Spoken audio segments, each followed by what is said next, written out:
이 시간은 지난 시간에 이어서 악의 문제를 계속해서 다루도록 하겠습니다.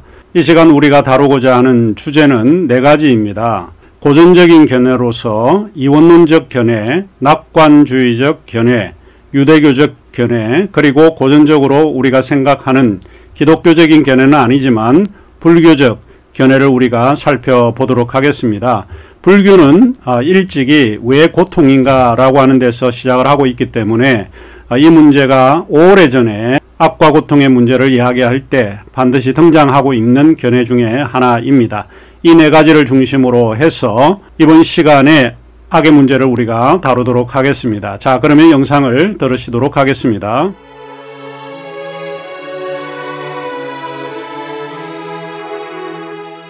첫 번째 고전적 대안으로서 이론적 견해입니다. 이론적 견해는 매우 간단하지만 아주 설명하기가 좋다는 이점이 사실 있습니다. 이원론적 견해는 악의 현실성을 그대로 받아들이는 견해입니다. 이 견해는 이원론이라고 하는 말이 암시하고 있듯이 세상의 구조를 보면 이원론적으로 구분되었다는 것을 알 수 있다고 이야기할 수 있습니다. 이를테면 악과 선, 남자와 여자, 하늘과 땅, 빛과 어둠, 이와 같은 이원론적으로 구분하기가 쉽습니다. 이 대안은 일종의 마니교의 대안인데 마니교가 제시한 대안으로서 악의 문제를 우리에게 잘 설명해 주고 있는 대안입니다. 마니교는 악의 문제가 중심적 테마였다고 보이는데 기독교 역사에서 5세기의 유명한 신학자 어거스틴이 악의 문제를 해결하기 위해 마니교에 입교한 사실은 잘 알려져 있는 이야기입니다. 마니교에 대한 설명은 340쪽에 언급을 해두었기 때문에 제가 여기서 굳이 설명을 할 필요가 없다는 것을 느끼게 됩니다. 한번 여러분이 참조하시고 읽어보시면 좋을 것 같습니다. 마니교와 같은 방식으로 페르시아의 종교인 조로아스터 교도 마찬가지로 이원론의 대안을 적극적으로 지지하고 있습니다. 간단하게 말하자면 마니교나 조로아스터교에서 주장하고 있는 그 체계에서 이 세계에는 두 신이 존재한다라고 하는 것입니다. 하나는 선한 신이 있고 또 하나는 악한 신이 있습니다. 선한 신은 아후라 마즈다라고 부르고 악한 신은 앙그라 마이누라고 부르고 있습니다. 마즈다와 마이누는 이 두 신이 끊임없이 투쟁을 하고 있습니다. 하지만 결국에는 선한 신이 악한 신을 물리친다는 것입니다. 그렇다면 이러한 이원론적 견해가 기독교가 아닌 다른 종교에서만 주장되고 있는가? 그렇지는 않습니다. 이 이원론적 견해를 지지하는 많은 사람들인데 어거스틴도 그 중에 하나이고 라틴 교부학자인 락탄티우스, 어거스틴보다 좀 앞서 살았던 그 교부신학자인데 락탄티우스가 이 이원론적 견해를 적극적으로 옹호했다는 사실을 우리가 알 수 있습니다.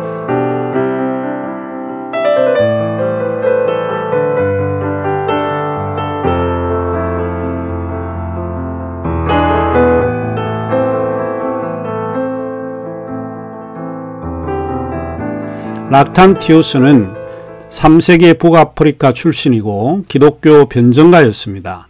그의 설명은 세 가지로 분리해서 우리가 살펴볼 수 있는데 하나는 락탄티우스는 악을 이 세상의 논리적인 이유로 설명하고 있다는 것입니다.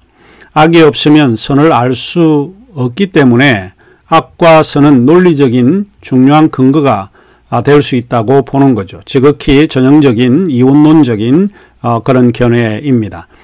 사실은 선은 악과 대립에 있다라고 하는 것을 우리가 눈여겨볼 수 있는데 악을 모르면 선을 알 수 없고 선을 모르면 악을 알 수 없는 것입니다.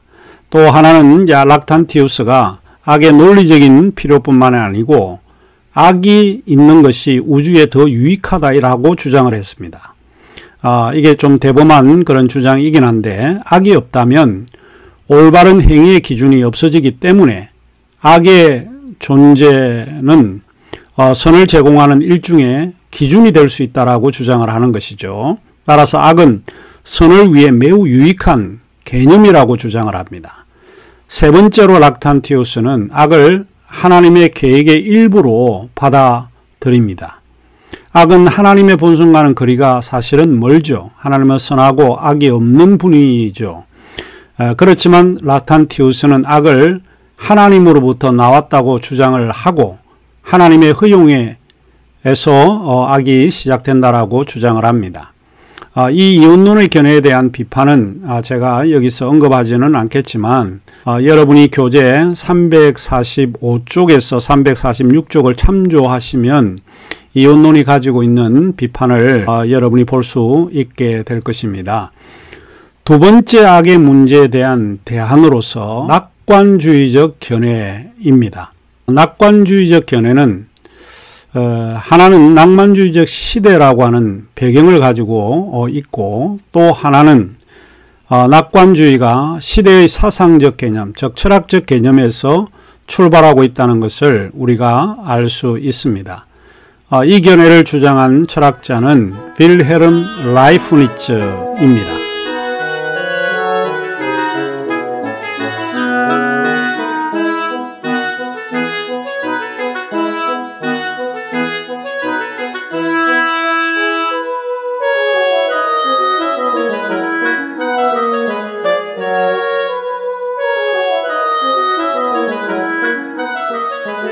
라이프니츠는 데카르트와 스피노자와 함께 근대 철학을 형성한 주요 인물 중에 한 사람입니다. 라이프니츠는 철학과 수학의 역사에서 중요한 위치를 차지하고 있는 매우 중요한 인물 중에 한 사람입니다. 그는 미적분을 창시한 사람으로도 알려져 있고요. 철학자 블레즈 파스칼의 계산기에 자동 곱셈과 나눗셈 기능을 추가했던 사람입니다. 그리고 흥미로운 것 중에 하나가 현재 디지털 컴퓨터에 기반이 되고 있는 이진법 수 체계를 다듬었던 인물로도 알려지고 있습니다.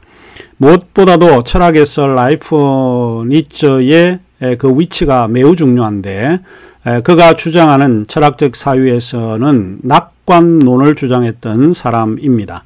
라이프니츠는 일부 제한적인 그런 의미에서 우리가 살고 있는 우주가 신이 창조할 수 있는 최고의 우주, 즉 최선의 우주라는 결론을 내리고 있기 때문입니다. 자, 그렇다면 라이프니츠의 신정론은 어떤 견해인지 살펴보면 좋을 것 같습니다. 그는 신정론이란 말을 사용을 했습니다. 이 말은 종교철학 9장에서 신정론의 의미를 더 상세하게 설명하게 되겠지만 여기서 이 용어를 좀 간략하게 설명을 하자면 신정론에서 디오디시에서 데오스와 소위 디키라는 합성어에서 나온 말이 디오디시라고 하는 말입니다.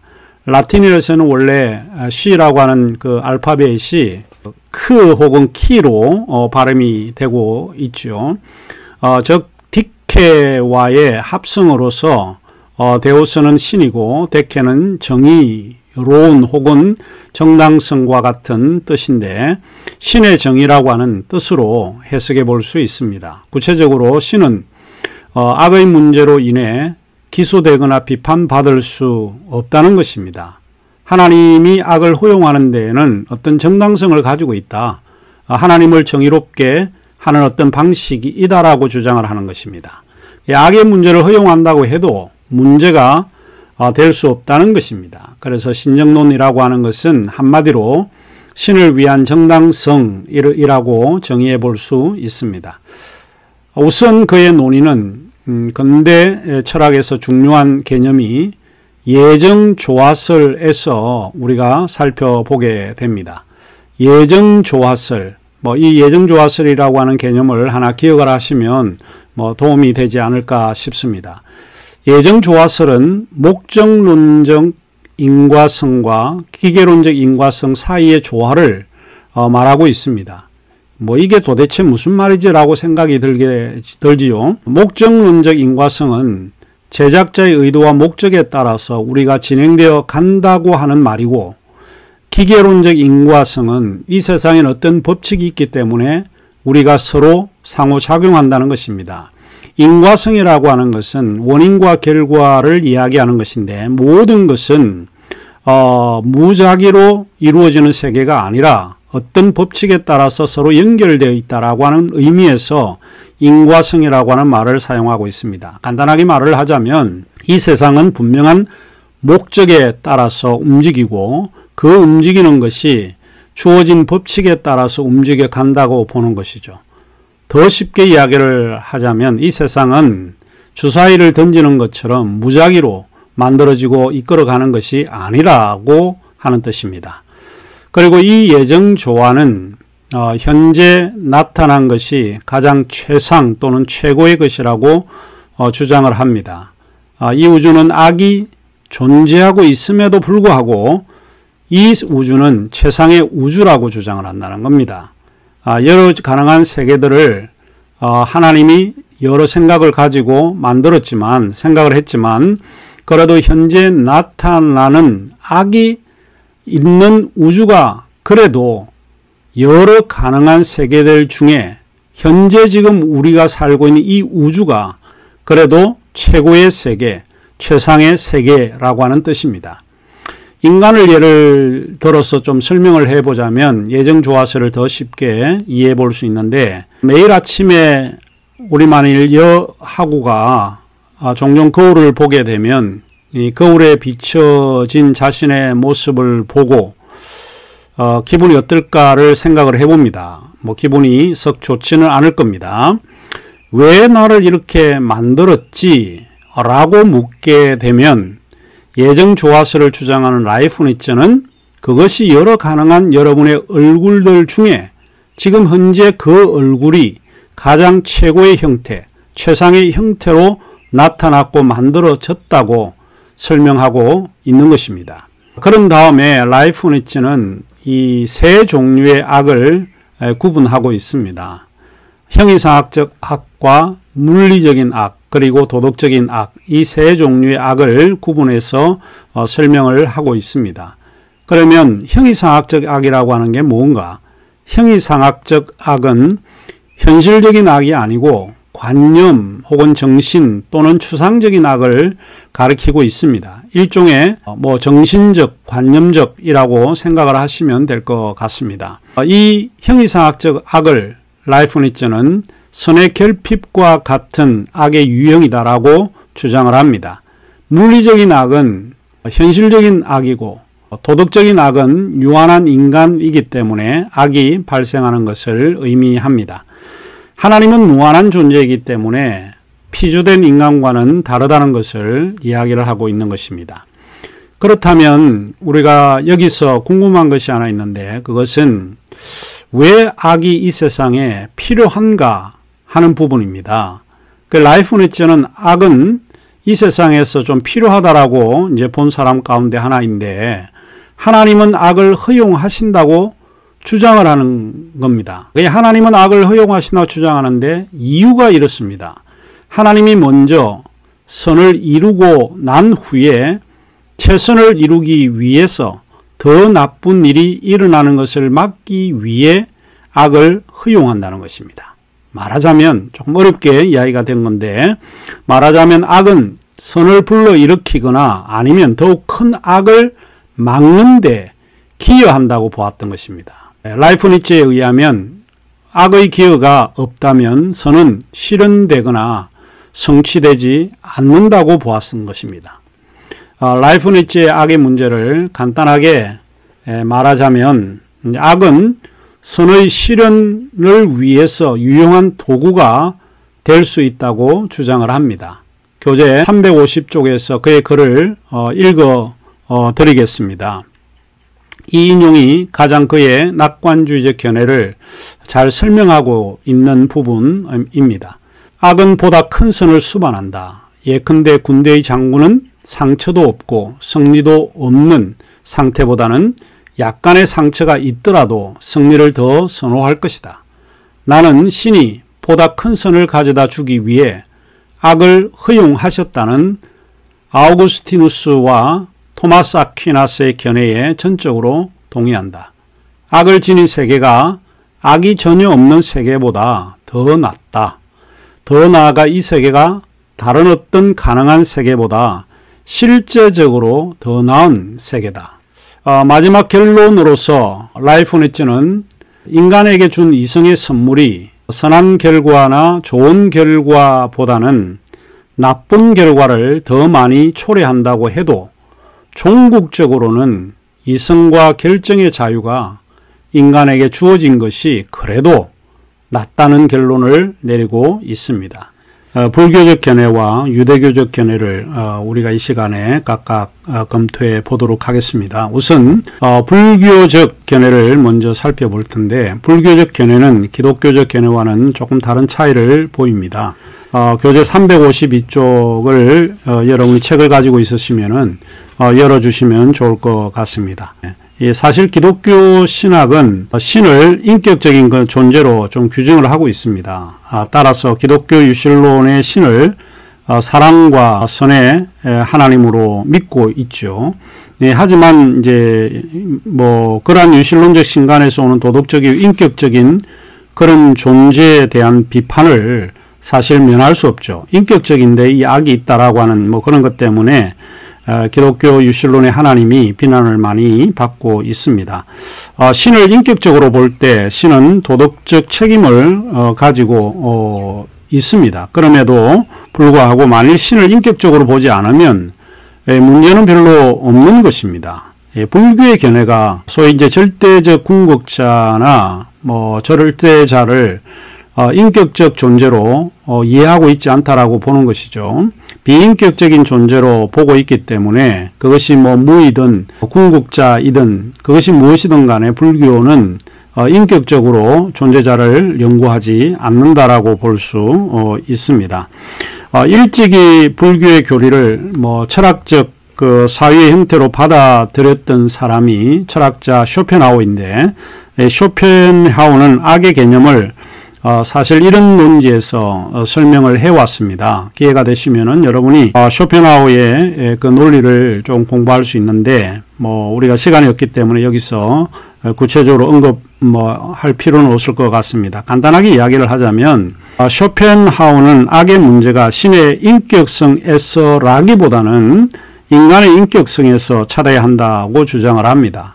다시 말하면 악은 인간의 문제이지 신의 문제가 아니다, 이렇게 주장한 사람이 쇼펜하우어입니다. 자, 그러면 돌아와서 이제 불교의 체계를 먼저 우리가 살펴보는 것이 굉장히 중요한 요소입니다. 불교는 모든 삶이 왜 고통인가라고 이야기를 합니다. 어떻게 그 고통, 악의 문제를 극복하는가의 물음에서 출발을 하고 있습니다. 불교는 이 세상 자체가 하나의 악이요, 또 악의 현상이라고 보았습니다. 그래서 불교는 악에서 해방되는 것이 곧 열반이라고 가르치고 있습니다. 고통은 불교교리에서 하나의 번뇌와 같은 의미로 사용되어지고 있습니다. 그것은 사물에 집착해서 그것을 가지려고 하는 욕망, 또 아집을 갖기 때문에 고통을 받는다라고 주장을 합니다. 우리가 무엇인가 집착을 하고 어떤 욕망을 가지게 되면 거기에 악이 수반이 되어진다라고 보는 것이죠.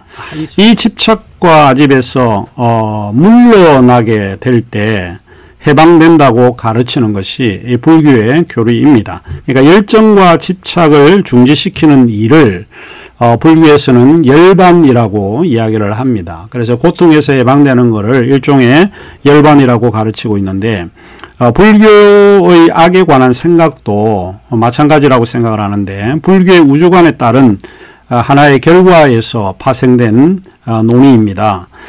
불교는 모든 현실적 존재나 사물이 공간적으로 혹은 시간적으로 독립되어 있지 않습니다. 모든 것이 서로 얽혀져 있습니다. 사물은 서로 얽혀져 있는 인과적 혹은 원인적 관계로 이해되어질 수 있습니다. 우주는 무수히 많은 사물들이 서로 의존되어 있는 일종의 그물망, 넥서스라와 같은 그런 형태를 가지고 있습니다. 이것이 불교에서 말하는 연기입니다. 연기라고 하는 것은 정확하게 말하면 이 불교의 한 단어로 설명하면 인연기멸입니다.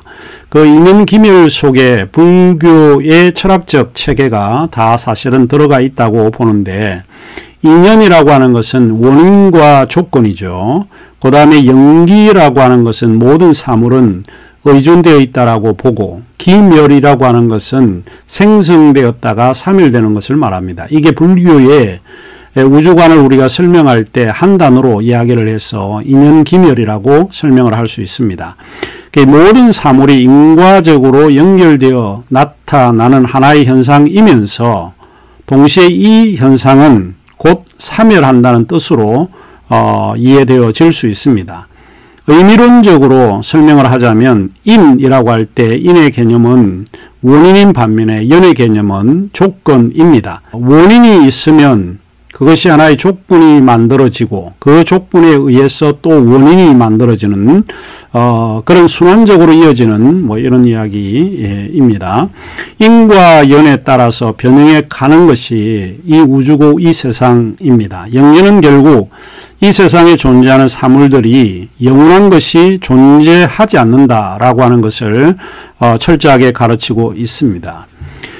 때로는 이제 우리가 인문학적 소양에서 불교의 개념을 좀 받아들이면 좀 생각을 해볼 수 있는 그런 여지도 없잖아 있습니다. 이 불교의 연기 개념은 사실 그런 것이거든요. 권력도 명예도 그리고 부도 영원히 존재하는 것이라고 하는 것은 하나도 없다라고 하는 것입니다. 그래서 불교는 인생은 일종의 허무다라고 이야기하는지 모르겠습니다. 허무하다라고 하는 것은 인생은 덧없다는 것이고 순간이고 그 순간이 사라져서 결국은 남는 것은 아무것도 없다라고 하는 것을 가르치죠.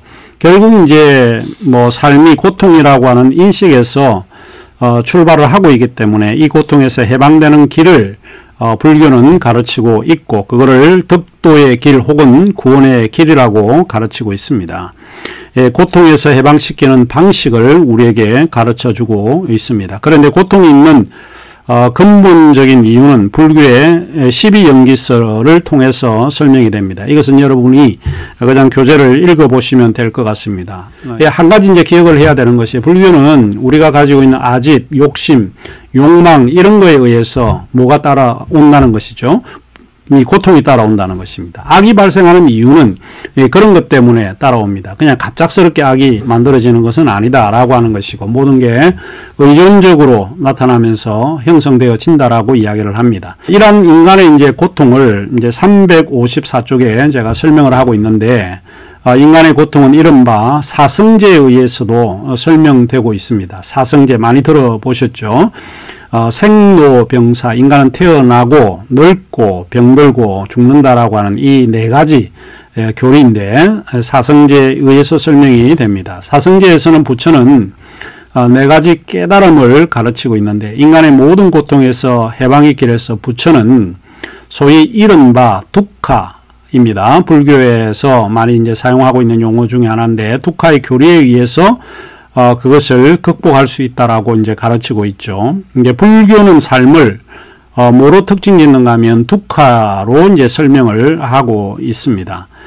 이것은 악과 고통이 이 집착과 열정 그리고 욕망에 나타나는 필연적인 결과라고 조금 전에 이야기를 해 주었는데 고통과 악이 우리가 사물에 고착하여 그것을 가지려고 욕망하고 아집을 갖기 때문에 고통이 오고 악이 발생하고 있다라고 보았습니다. 무엇인가 우리가 얽매일 때 그것이 고통의 경험이고 악의 경험이 될 수 있다라고 보는 거죠. 여기서 원래 두카는 그 불교에서 설명을 할 때는 이 바퀴나 수레 혹 축 혹은 바퀴가 빗나가다라고 하는 그런 의미에서 사용되고 있는 말입니다. 이 악이 우리가 이제 바퀴가 4개의 바퀴라고 하면 4개의 바퀴가 똑같이 일률적으로 나아갈 때는 이게 악이 발생하지는 않습니다. 자연스러운 그 자체가 하는데 근데 하나는 크고 하나는 작으면 들컹거리게 되죠. 그래서 그 가운데 엇갈리게 되는 거예요. 서로에게 맞물리게 되어서 서로 엇갈리는 상황에서 뭐가 발생하는가 하면 악이 발생한다라고 보는 거죠. 자, 이것이 이제 일종의 불교가 가르치는 악의 상태를 이야기를 하고 있는데, 이러한 악의 상태를 이제 쉽게 말하면 바퀴가 이제 똑바로 가야 되는데 제자리에 벗어나게 되면 악이 만들어지게 되죠. 그래서 이러한 악의 상태를 제자리에서 벗어났다라고 하는 뜻으로 사용되고 있습니다. 자연스럽지 못한 것은 사실 악이 만들어지고 또 행복에서 멀어지고 고통을 경험하게 된다는 말입니다. 불교에서 가르치고 있는 것 중에 하나가 자연스러운 게 가장 선한 것이고 좋다는 것입니다. 내가 인위적으로 뭔가 내 욕망에 의해서 뭔가 탈취하려고 할 때는 그게 악이 만들어지게 되고 남에게도 피해를 줄 수 있다라고 보는 거죠. 따라서 악이라고 하는 것은 바퀴의 그 중심축이 서로 맞지 않은 상태 때문에 중심이 맞지 않아 서로 마찰을 일으키고 굴러가지 못하고 심한 고통을 느끼는 거라고 주장을 합니다.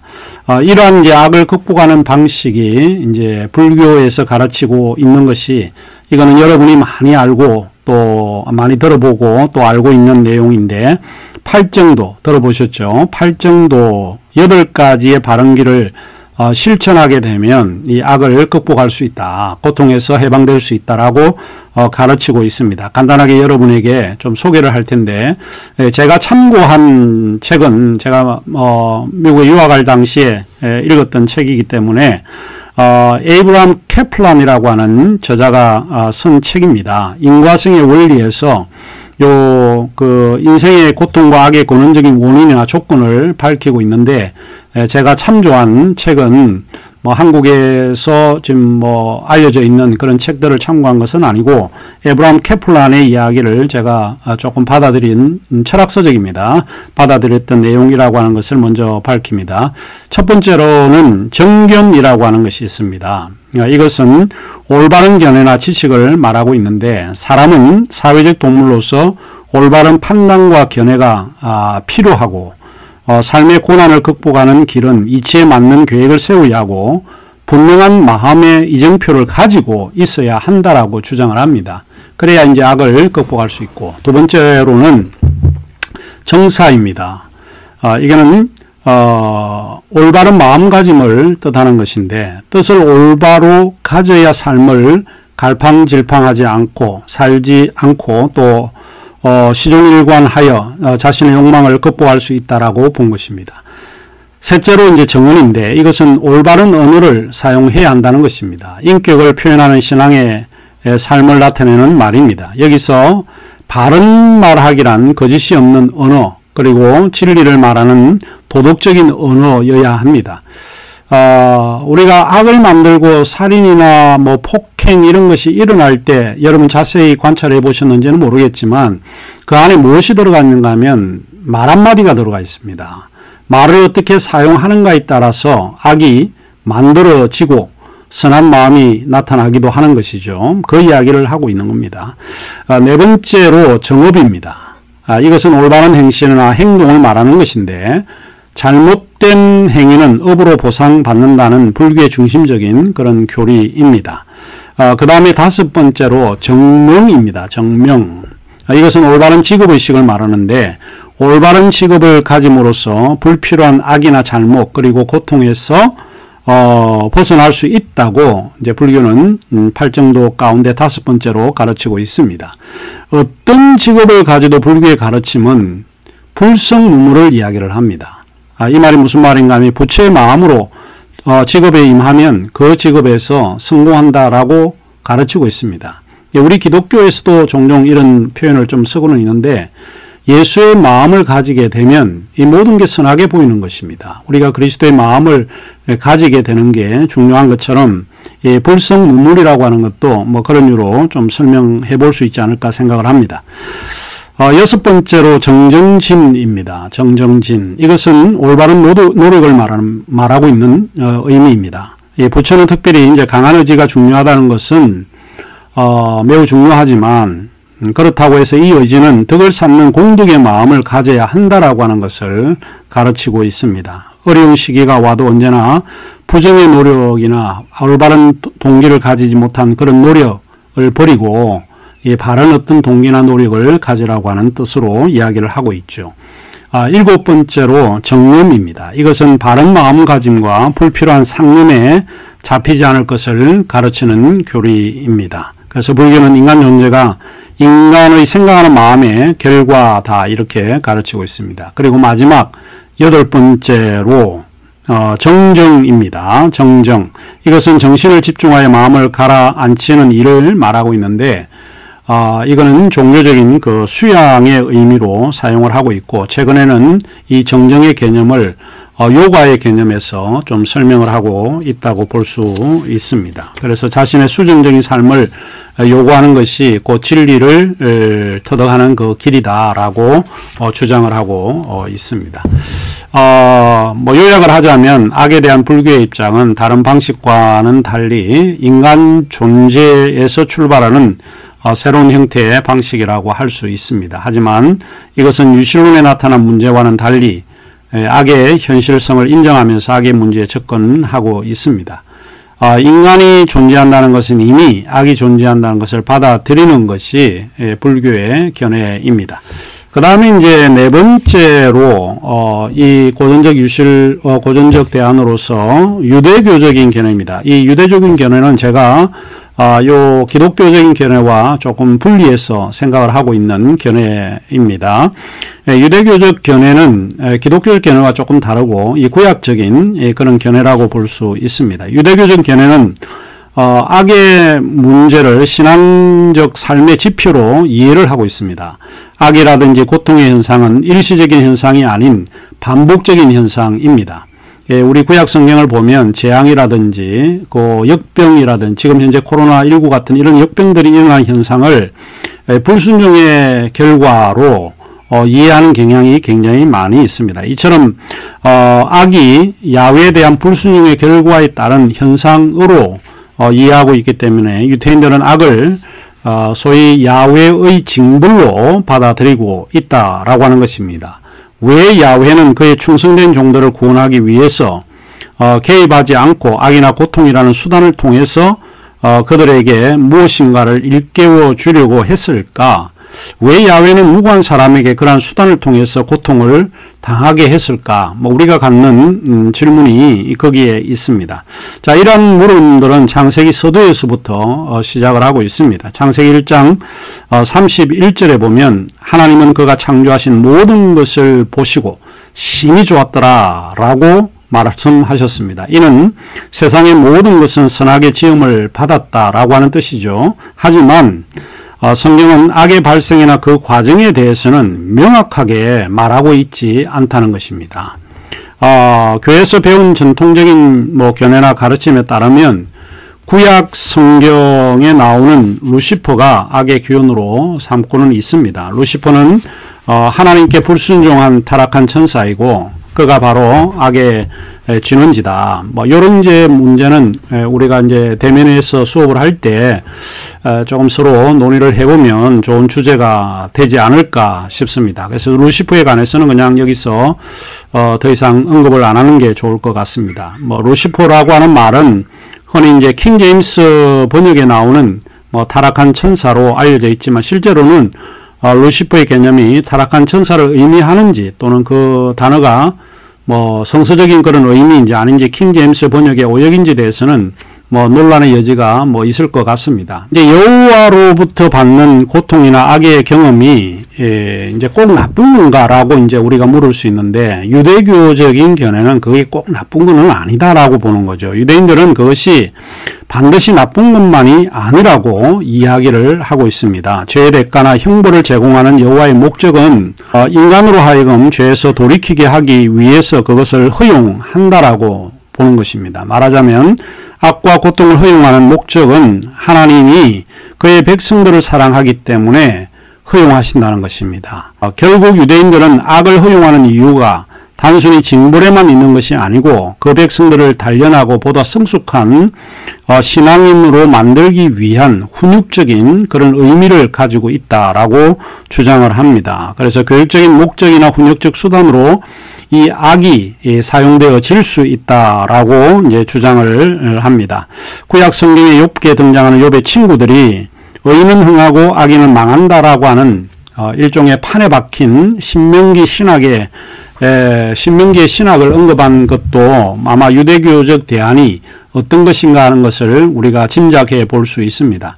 악에 대한 유대교적 대안은 죄와 벌, 의와 축복, 인과 응보에 따른 결과로 이해를 하고 있습니다. 구약 성경을 이제 인용해 보면 유대교적인 대안이 무엇인가 더 정확히 살펴볼 수 있는데, 여러 이제 성경 구절이 있습니다만은 제가 한 가지에만 여러분에게 좀 사용을 하겠습니다. 신명기 4장 24절에 보면 여호와께서 너희를 택하시고 너희를 새 풀무 곧 애굽에서 인도하여 내사 자기 기업의 백성을 삼으셨다라고 말씀을 했고, 이사야 48장 10절에 보면 보라 내가 너를 연단하였으나 은처럼 하지 아니하고 너를 고난의 풀무에서 택하였노라 했습니다. 그러니까 결국에는 우리로 하여금 성숙한 사람이 되기 위해서 하나님께서 유대교적 관점에서 보자면 악을 허용하신다. 결국은 교육적인 목적이라든지 훈육적 수단을 통해서 하나님께서 그의 백성을 가르치고 있다라고 하는 이제 그런 것을 이야기를 합니다. 이 유대교적 견해는 사실 좀 많은 문제를 가지고 있습니다. 그거는 실제로 이제 악과 고통을 당하는 사람들을 볼 때 저게 하나님의 징벌이구나라고 단언적으로 추론할 수밖에 없는 그런 여지를 만들어주기 때문에 어쩌면 굉장히 좀 위험한 대안이 될 수 있지 않을까 생각을 합니다. 그럼에도 불구하고 이 대안을 받아들이고 있는 그 기독교 신학자들 가운데 한 기독교 변증가죠. 한 사람 가운데 C.S. 루이스 같은 사람이 상당히 이 견해를 굉장히 좀 좋아합니다.